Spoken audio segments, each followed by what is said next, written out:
Ladies and gentlemen, welcome back to Lead Through Sport, the podcast, aka Spotlight Thursdays. I'm your host, Todd Scott, aka T Scotty on the socials. And today I got a real Hampton, Virginia legend, a Kickingham High School basketball legend, a four-time Korean Basketball League champion, Ricardo Ratliffe, aka Rod Gunner. Did I say that right? Yeah, man, you got it right. How you feeling today? Too. I'm doing pretty good, bro. How you doing? I'm good. I can't complain, man. Can't complain. Excited to have you on today. Before we get into it, I'd like to explain to my viewers what's going on here. So Lead Through Sport is a platform that spotlights former and current athletes, entrepreneurs, and creators on their journey to success, providing people with knowledge nuggets for life. And I feel like you're somebody who embodies all of those things. So let's get right into it, man. Give us a fun fact about yourself that don't nobody know. I could give you two. I'll take that. I could draw for one, and for two, my first sport was track, and I was really, really good at it before I picked up the basketball. Did you run at Kickingham or it was just rec league? Nah, I ran up until high school, but I should have, but it was getting too hot out there. I feel that. Yeah. You was long distance or short? I was short. I did 1, 2, 4, 4x1, and 4x4. So I was pretty versatile on the track. That's what's up. So before we get into it, I do want to talk about your Korean Basketball League journey. And to note, Ricardo is a 4-time KBL champion, a 3-time KBL All-Star, a 3-time Player of the Year. I'm about 5 times. 5-time. Okay. No, my bad. 7-time All-Star. 7-time All-Star. Okay. So what I had. So one of those sites that you had to pay for it to see everything. And I'm like, come on, baby. But yeah, 7-time All-Star. Yeah. KBL Import Player of the Year and Defensive Player of the Year. You got any more Defensive Player of the Years or just one? I got it. 2. Also 2 first team all defenses stuff. 2 first team all defenses. Yeah, that's big time. Appreciate it. How you feel about all that, man? They be calling you the Korean LeBron. We call you Korean LeBron over there. Yeah, trying to be, bro. Yeah, I feel good, man. It's crazy. Like I never would have thought I would still be here. Like 10 years later, like still doing the things I'm doing, especially now being 33 years old. Yeah. Now I'm considered getting kind of old, and I'm still, moving good. Being, the player I still was when I was a rookie, body still feel good. So yeah, it's crazy. It's overwhelming. Facts. And you also broke the Korean Basketball League record in rebounds. So when you broke her, you was at 5,242, and I know you probably have more now. So that's huge.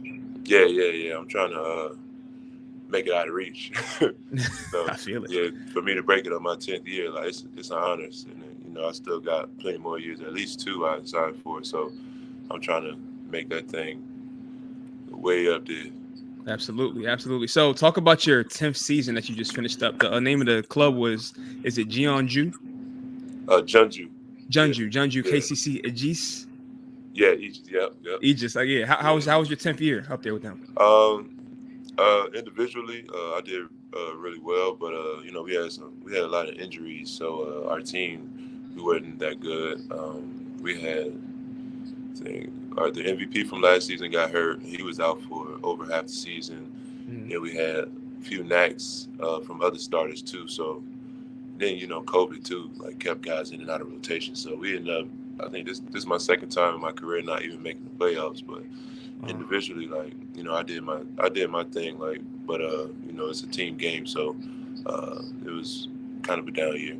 Got you. Being over there for so long, how do you keep yourself prepared mentally and physically? 10 years, not used to the American way. How was that for you? At the beginning it was tough, but I made the most out of it. I really tried to focus on just providing for my family instead of, worrying about the negative things like, not being able to speak the language or just a different culture. I just try to focus on, the task at hand, which was to provide a better life for my family. So I just used that to drive me, to do what I'm doing, still doing today. Love that. And in 2012, you were drafted number 6 overall to Movis Phoebus. You pronounced that correctly? Yeah, in 2012. What was it like that first year making that quick adjustment? Because I imagine, like, when I talk to overseas pros, I know everybody has different experiences, but people struggle with the culture change. Like, what was your toughest adjustment? Like I said, I was pretty focused, man. So, and then at the end of the day, it's basketball. It is a different country, different culture, and different language and stuff. But my job was still to play basketball, and that's one thing that I do know.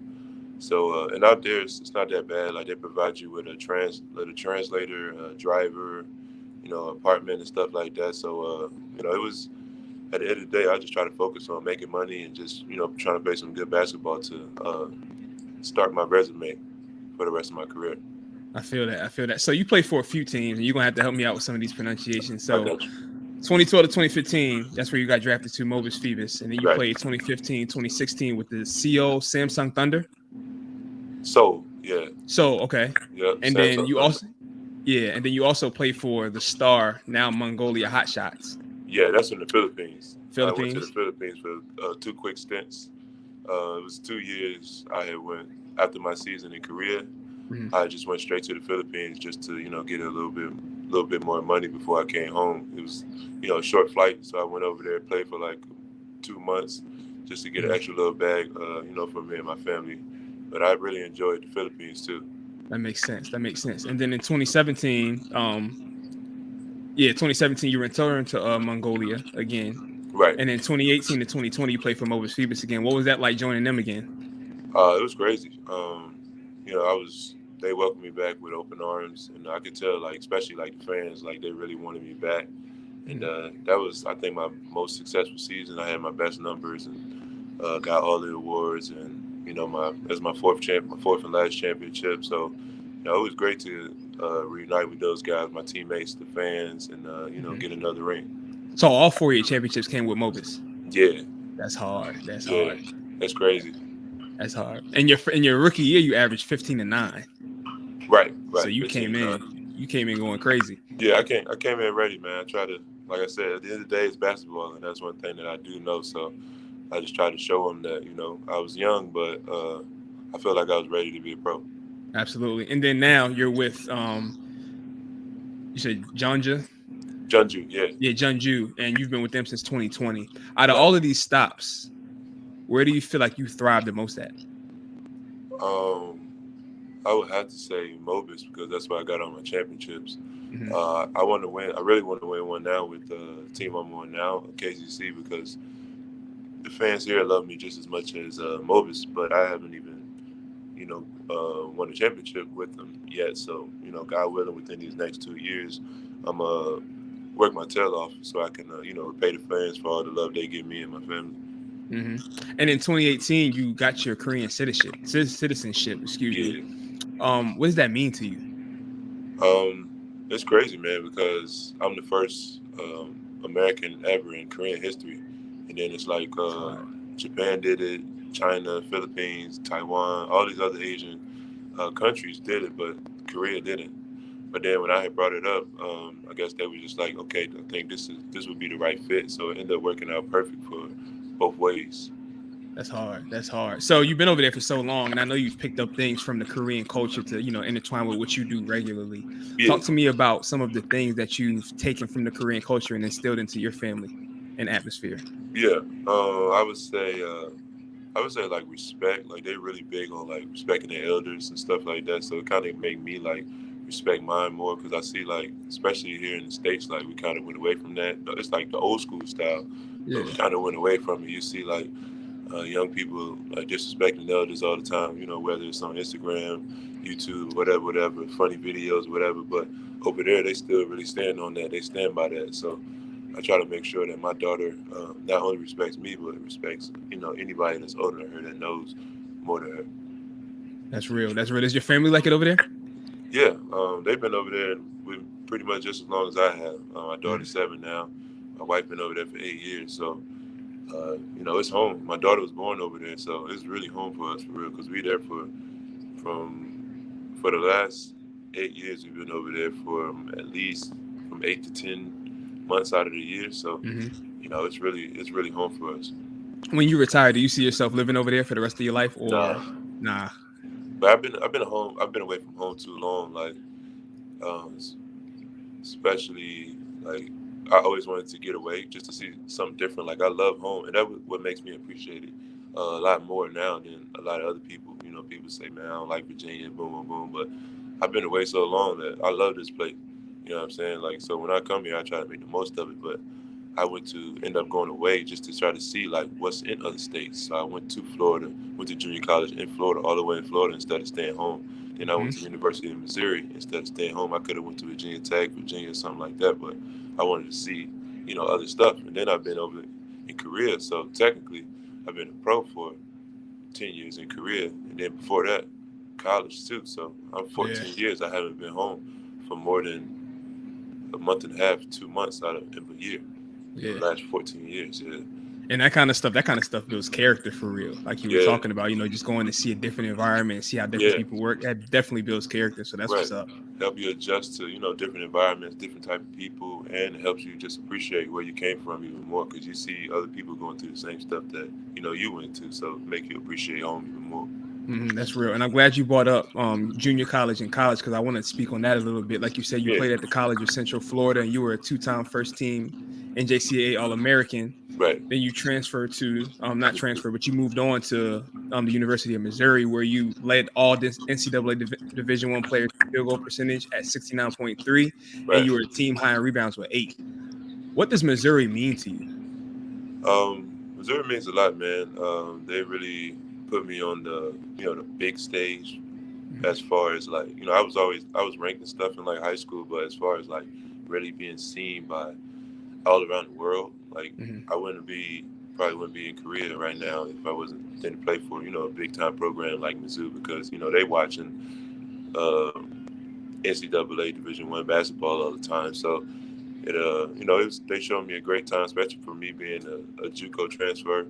They welcomed me with open arms. Like they made me feel like I was there since I was a freshman. So I appreciate the university, fans, teammates, everybody, man. Like it was a great 2 years, man. And I want to go back more, but I definitely took my family out there so they could see the type of love that they show. But I want to go even more. Like, but I don't really, right now I really don't have that much time. But yeah, we definitely gonna get back out there. That's real. That's real. What was it like? You said you could have went anywhere in the country, but what was it about Missouri that drew you to them overall? For one, I would say their style of play. They play so fast, and that's how I like to play. When I went on my visits, like I said, my teammates, man, they wheeled me in. They just made me feel like we was already brothers. Like what I'm saying. Like I'm thinking like it'll be uncomfortable because I'm a JUCO transfer, and some people look down on junior college players, but those guys was like, hey man, we need you. We want you here. We know you're a great player. Like they was telling me like, man, you can make a lot of money playing basketball and we want to help you, get to that point. So after my visit, man, just meeting everybody and being accepted by all the guys and the fans and coaches, everybody, man, I just felt like it'd be a good fit for me. That's real. That's real. So I want to take you back to the date of March 16th, 2012. Yeah. Where you guys took that L to NSU, and I remember that day like it was yesterday. I'm like, yo, man, what is going on? Yeah. Like, yo, what is going on? Like, man, what was, I mean, I'm pretty sure like over time it's gotten better thinking about it, or maybe not, I don't know. But what was that moment like? Man, it was like, it's crazy because, like it happens every year. You know what I mean? So it's just like, wow, like we was that team that do that every single year, that top ranked team that lose to just overlooks, like a mid-major. Yeah. Like we slept on them, but it's a good team, solid team, but we didn't go into the game as such. We looked at it as, yo man, we was just ranked number 2 in the country like 2 weeks ago. So we about to just go ahead and stomp on these dudes, and then we seeing everybody bracket predictions. We in the Final Four, we in the championship game. Barack Obama put us in his bracket in the Final Four. So we seeing all this stuff, and we at practice, thinking it's sweet, man. So them guys went out there and they did what they're supposed to do. So you saw like during practice, you saw like the drop off in energy compared to like when y'all prepared for other games? Yeah, when we prepared for Kansas, we prepared for Texas, we prepared for we played Baylor. That's when we end up getting ranked number 2. We prepared differently, bro. Like we still went hard at practice, but we wasn't, trying to really kill each other, trying to go at each other. Like we prepared for those bigger teams.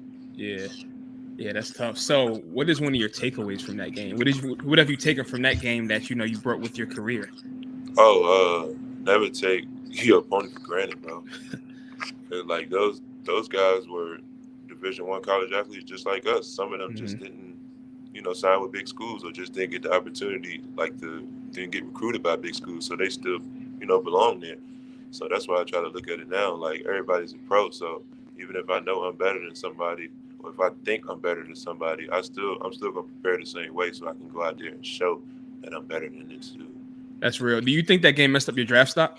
Oh, for sure, for sure. Mm-hmm. Yeah, but I always try to look at the cup, half full. So Absolutely. even though, that happened, I'm still doing I feel like I'm doing what I'm supposed to be doing. Like I still made my name, in Asia, in all of Asia, especially, Korea, because I made history and breaking all these records, and my family's still happy, and I feel like maybe this was God's plan instead of us winning and then me going to the NBA and me probably having a half and half D League and NBA deal, and being sitting on the bench trying to fight for minutes every single year. And now I'm solidified. I got a check every single year, so I feel like this is a lot less. This was a lot less of a gamble for me, more of a guarantee. Absolutely. There's always a blessing inside the mud, man. Right. Always, always. So I want to move on. I want to play a game with W2s. I play this with all of my interviewees, and it's a game where I'm going to ask you a set of questions, and you got to choose between which answer and explain your answer why. So, which do you prefer more, Korean food or American food? Come on, bro. American food, easy. Come on, What is man. Korean food like? I don't even think I've ever had Korean Korean food. food, I would say, for my taste buds, I would say it's kind of more bland because like they don't really season. Like they big on sauces and spicy. A lot of it is spicy. They love spicy food. Like they'll sit there and like it'll be so spicy and they'll just be killing it, enjoying it so much, but they'll be like sweating. Mm-hmm. Like their like spice tolerance, bro, is like next level. I think it's more so like like up there with like Spanish and like Africans, how they like spicier food. Like that's how Asians are too, especially Korean. So, and this one more. What did I say? Spicy and bland. Oh, more healthy too. Sometimes the healthier food, it doesn't taste as good as Facts. The Big Mac. Like a salad is not as good as a Big Mac. You know what I mean? Not taste wise, but yeah, their food is a lot healthier too. So, it's good. It's a little better for you, but since you brought up taste, like. Yeah, I'm going with American food every time. I feel that. I definitely feel that. Yeah. Is it true that you got cut from Hampton High School back in the day? That I got what? That you got cut from Hampton High? No. Yo, I swear, bro. I swear. They used to, Never. when I was in high school, 'cause I went to Hampton High my first 2 years, and then I transferred to Kickinton my last 2. Yeah. But there was a rumor saying you got cut from Hampton High when you were young. I got the real story, man. So. Talk to me. I went to Lindsay Middle School. I'm from Shell Road. So I was zoned to go to Hampton High School. So after we won the championship at Lindsay, then I went to the tryout at Hampton High. I made the team, but we ended up getting kicked out of our apartment. So I ended up moving with my brother. My brother lived on Fox Hill Road. So I was supposed to go to Kickinton. I made the team, but I left because I wasn't zoned for them no more because I moved in with my brother now. So I played my freshman year at Kickinton. Then my sophomore year, I moved back to Shell Road. So then Hampton tried to do some crazy stuff, trying to say like I was out of zone, and so I had to write like a letter to like whoever at the top of the district of the PD to tell them why I wanted to stay at Kickinton now. So they was so salty. They was doing some crazy stuff, including that rumor. They was like, "Oh, he didn't come here because he was cut."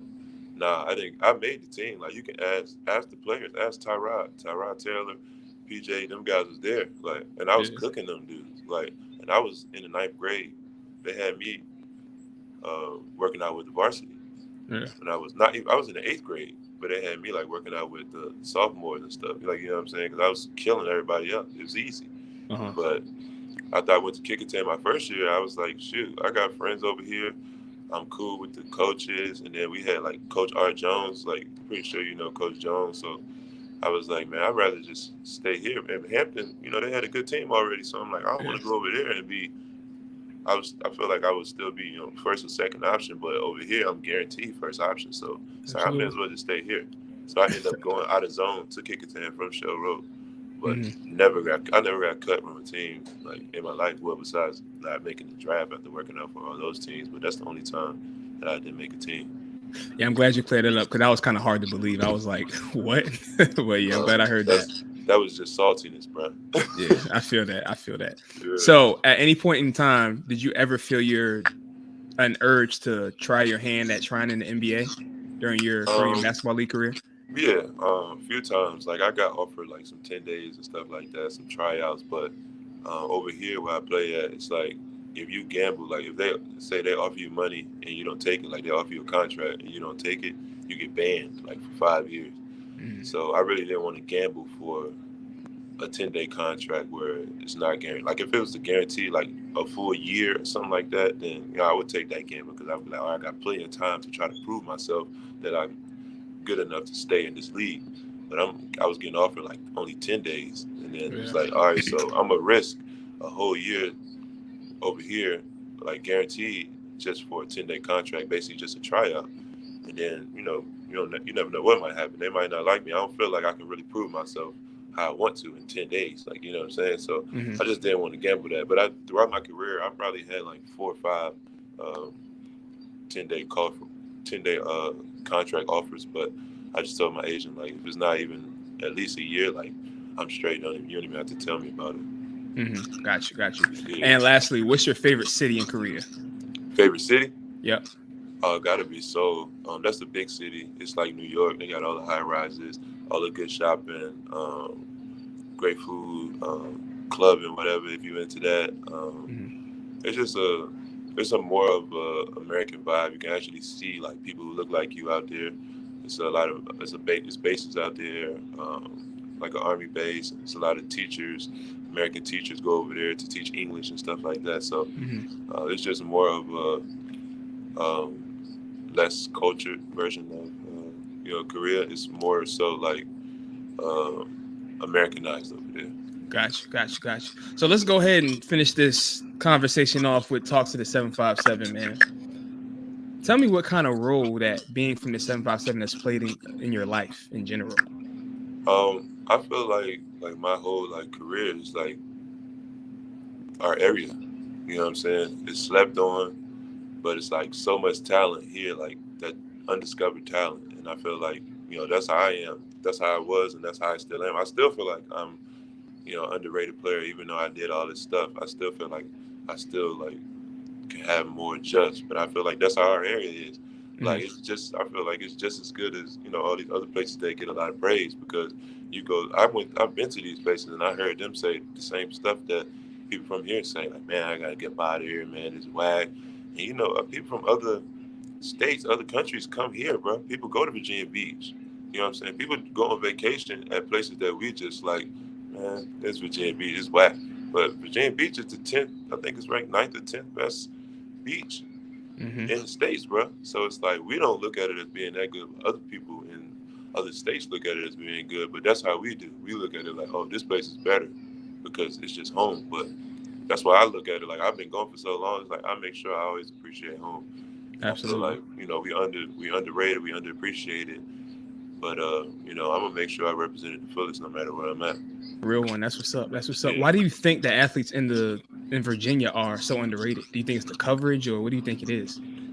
I really don't know. It could be a lot, but I feel like for one, like the teams like UVA and Virginia Tech, like they need to get more people from this area. Because I know like those is like one of my UVA was one of my last like scholarship offers. Like that doesn't make any sense. Like Virginia Tech was on me like when I was on me early, like they coming to Kickingham, taking me out of class and talking to me and stuff. But I was like, UVA, like where y'all at? Like what's going on here? Like I was Virginia State Player of the Year my junior year, and then they wasn't coming to see me like what I'm saying, my senior year. And then they try to offer me like after when I'm about to transfer from JUCO. I was like, it's too late. But it's like I feel like they should try to get more like homebody, especially the 757 area, because we got so much talent. And not only sports, I mean, music, Like, we got everything, man. We got geniuses here, but it's just undiscovered. Like, we got doctors, lawyers, great real estate agents. We got everything out here, man. But a lot of people just don't know it. But, you know, we got so much undiscovered talent, man. I just hope that, you know, sometimes in the future that it gets discovered. That's real. Shoot, hopefully my platform can, you know, bring some light to these athletes like I'm doing with you now, doing with the others. So hopefully we can take it there. Hope you blow up, man, so you can let it be known, like, you know, we out here too. Absolutely. Appreciate that. Lastly, give me one lesson. Just give me one flat out lesson that you've learned from your time in the 757, whether it's just, you know, life or basketball, just going through, you know, everything you've been through. Give me one lesson that you've learned from being in the 757 that you carry with yourself every single day. I guess I would say everything happens for a reason. Even when it came down to us losing in the tournament, like now, like I feel like I'm living better than I would if I would have, you know, if I'd have made it. So I feel like, and then like all the hardships I went through growing up, now I'm able to do the total opposite. Make sure my daughter has like a really great life. Like, you know what I'm saying? She's traveling all around the world and doing stuff that I can only dream about. So I think that me going through that hardship made me tough enough to deal with it so that, you know, my family won't have to. That's real. That's real. Yeah. Well, shoot, man, Carter, I appreciate your time today. I know you're a busy guy, and I appreciate you dropping some gems for my fan base and everything like that. Any last words for the crowd? Man, appreciate you for having me, bro. And it was a great interview, man. Anytime you want me back on here, just, you know, shoot me a text. We can get it on again. Absolutely. Where can everybody follow you at? On the gram, Twitter, where you at? My Instagram is Reyes Dad, RHEAS. Well, Reyes Super Dad, RHEAS _ Super Dad on Instagram. And shoot, that's all I got. Just Instagram. I deleted all the other stuff. Word, yeah, too many distractions out here. Yeah, I ain't got time for all that. I feel you. So y'all can go ahead and follow me as well at tscotty_. Follow my life development page at rise to the occasion. You know, I'm all things life development, all things sports, just personal development, trying to get everybody to reach their full potential. Again, Ricardo, I appreciate you, man. Appreciate you too, bro. Have a good one. You do the same.